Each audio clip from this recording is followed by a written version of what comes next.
Good morning students. आज अपना नया टॉपिक विपणन की विचारधाराएं, concepts of marketing.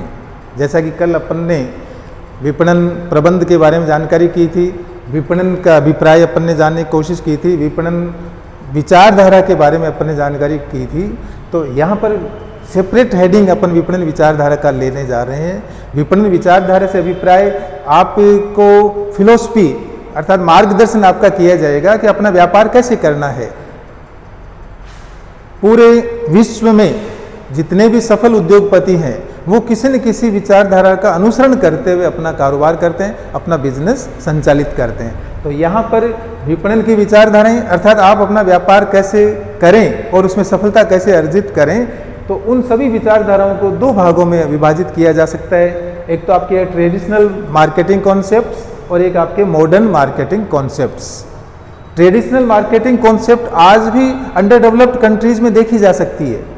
Developed countries में आपके मॉडर्न का कॉन्सेप्ट देखने को मिलती है, लेकिन अंडर डेवलप्ड कंट्रीज में ट्रेडिशनल मार्केटिंग कॉन्सेप्ट का ही बोलबाला आज भी देखने को मिलता है। अब प्रश्न उठता है कि ट्रेडिशनल मार्केटिंग कॉन्सेप्ट में कौन कौन सी विचारधाराएं सम्मिलित है। तो इसमें केवल दो विचारधाराओं का समावेश किया गया है। एक तो आपकी है प्रोडक्शन बेस्ड कॉन्सेप्ट और एक आपकी है sale based concept. Production based concept का मतलब हुआ कि इसमें केवल उत्पादन बढ़ाने पर ही जोर दिया जाता है। उत्पादक निर्माता का हमेशा ध्यान एक ही बात पर रहता है, कैसे तैसे एनी हाउ हम प्रोडक्शन बढ़ावें। उसकी क्वालिटी से उसको कोई अभिप्राय नहीं, कोई मतलब नहीं है। वो तो केवल प्रोडक्शन को इंक्रीज करने पर ही स्ट्रेस डालता है, प्रोडक्शन बढ़े, केवल एक बात पर ध्यान केंद्रित रखता है।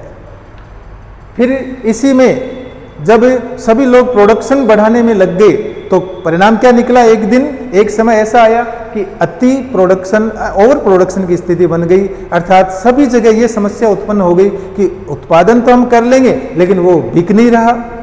तो फिर क्या हुआ, पूरे विश्व में सबका प्रयास एक ही बात पर केंद्रित हो गया कि उत्पादित माल को बेचा कैसे जाए, उसको हम बेचे कैसे, सेल कैसे करें।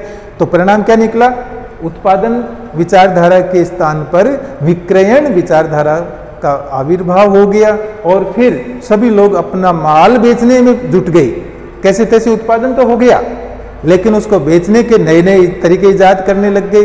अर्थात एक के साथ एक फ्री डिस्काउंट स्कीम निकाल दी या फिर आपके कीमतों में भारी छूट की स्कीम निकाल दी, माल बेचना स्टार्ट कर दिया।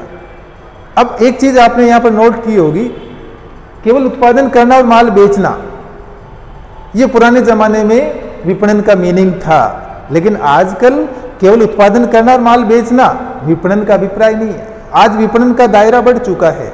आज विकसित राष्ट्रों में उत्पादन करने के साथ साथ, विक्रय करने के साथ साथ उपभोक्ता के सामाजिक कल्याण की तरफ देखा जाता है, समाज के हितों की सुरक्षा की बात की जाती है, उपभोक्ता को संतुष्ट करने का प्रयास किया जाता है, राष्ट्र को लाभ मिले, रोजगार के अवसर बढ़े, समाज को लाभ मिले। बहुत सी बातों को ध्यान में रख करके और फिर एक उद्योगपति अपना विपणन का कार्य पूरा करता है। तो कहने का तात्पर्य, पुरानी विपणन विचारधारा में केवल दो ही मुख्य कार्य, प्रोडक्शन करना और उसको बेचना।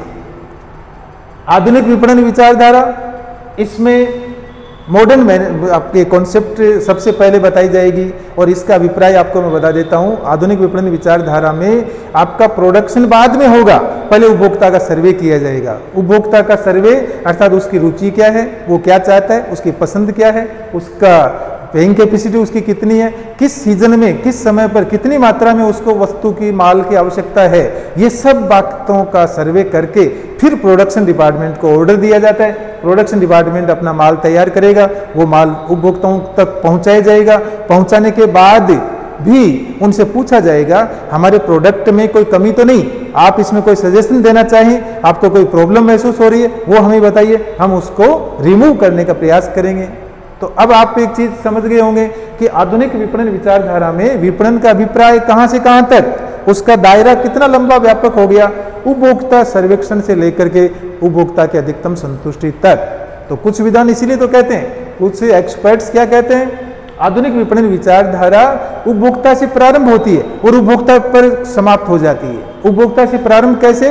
उपभोक्ता की रुचि, उसकी पसंद, उसकी पेइंग कैपेसिटी, उसको किस समय पर कितनी मात्रा में कौन सी कीमत पर वस्तु चाहिए, ये सब जानना और फिर उत्पादन करना, माल बेचना और फिर उपभोक्ता से पूछना कि आप संतुष्ट हैं या नहीं है, आपको कोई नाराजगी, कोई प्रॉब्लम तो नहीं है। तो दायरा उपभोक्ता से प्रारंभ हुआ, उपभोक्ता तक खत्म हो गया। फिर उसके बाद सामाजिक विपणन विचारधारा, इसी का एक नया हिस्सा, एक नया कॉन्सेप्ट क्रिएट हुआ डेवलप्ड कंट्रीज में। डेवलपिंग कंट्रीज में भी इसकी तरफ ध्यान जा रहा है कि आप उपभोक्ता के सामाजिकता की तरफ भी ध्यान दीजिए। सोसाइटल मार्केटिंग कॉन्सेप्ट इसको कहा जाता है कि आप समाज से सभी संसाधन जुटाते हैं। समाज को आपने क्या दिया?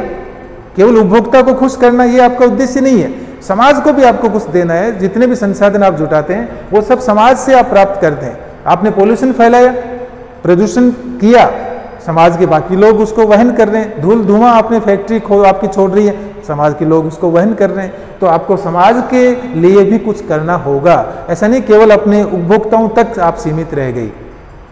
इससे नेक्स्ट स्टेप और आ गया और उसका है कल्याणकारी विपणन विचारधारा, अर्थात समाज में कल्याणकारी योजनाओं को आप प्रारंभ कीजिए। जैसे आपके फ्री आई कैंप लगाना, विकलांग विद्यार्थियों को आप स्कॉलरशिप बांटिए, आप जो वृद्ध महिलाएं हैं ग्रामीण क्षेत्र में या शहरी क्षेत्र में उनको आप मदद कीजिए, उनको पेंशन दीजिए या उनको आप निःशुल्क राशन सामग्री डिस्ट्रीब्यूट कीजिए। ये कल्याणकारी विपणन विचारधारा। तो आप कुल मिला के समझ गए होंगे, पुरानी विपणन विचारधारा में केवल दो मुख्य कार्य, उत्पादन करना एनी हाउ और उसको एनी हाउ बेचना। आधुनिक विपणन विचारधारा में दायरा बढ़ गया, विपणन दो कार्यों तक सीमित नहीं रही, प्रोडक्शन से भी पहले इसका कार्य शुरू हो जाएगा उपभोक्ता सर्वेक्षण के साथ। और कब तक जारी रहेगा? उपभोक्ता को अधिकतम संतुष्टि प्रदान करने तक।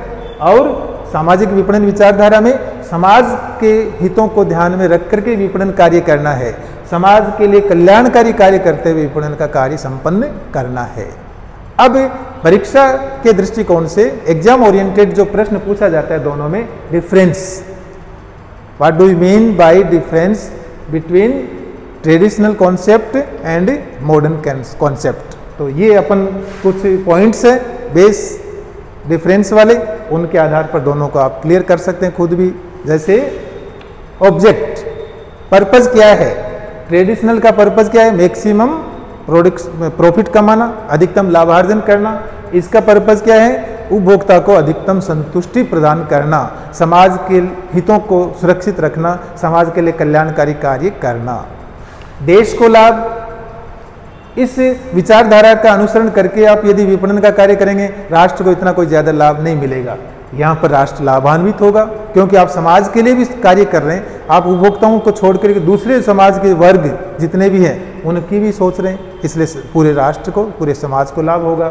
औद्योगिक विकास को बढ़ावा, इससे कोई विशेष बढ़ावा नहीं मिलता, यहाँ आपके औद्योगिक विकास बढ़ेगा तीव्र गति से। सर्वे सर्वा अर्थात केंद्र बिंदु, पुरानी विपणन विचारधारा का केंद्र बिंदु विक्रेता या उत्पादक या निर्माता, यहां पर केंद्र बिंदु क्रेता, बायर।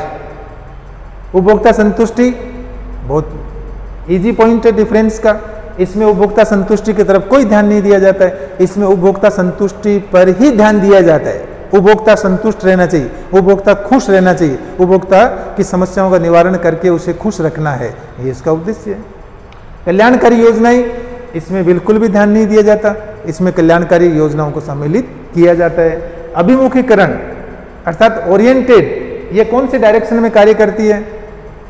उत्पादन अभिमुखी या विक्रय अभिमुखी, और यह है आपके उपभोक्ता अभिमुखी।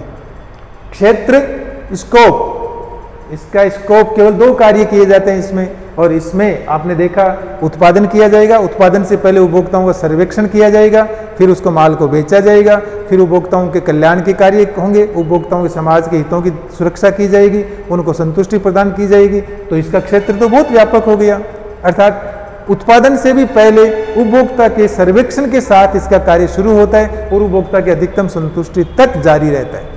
कुल मिलाकर के इसका क्षेत्र व्यापक है, अत्यंत ही वाइड। Thank you.